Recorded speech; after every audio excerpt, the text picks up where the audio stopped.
Hala, ang daya! Nauna sa'yo si Maria Nicole! Hindi kaya. Di ba, Mayan, ako yung nauna? Oo. Sorry Joshua, ikaw na yung taya. Ako na naman yung taya! Oh, ito na yung tsinelas mo, Joshua.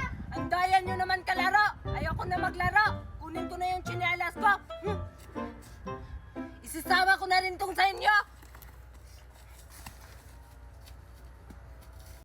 Ala! Tsinelas natin, Mayan! Tinapon ni Joshua.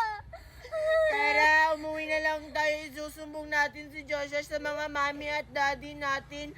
Lagot talaga yun si Joshua. Ang mahal-mahal pa naman ng mga tsinelas natin. Di ba, Nicole? Tara!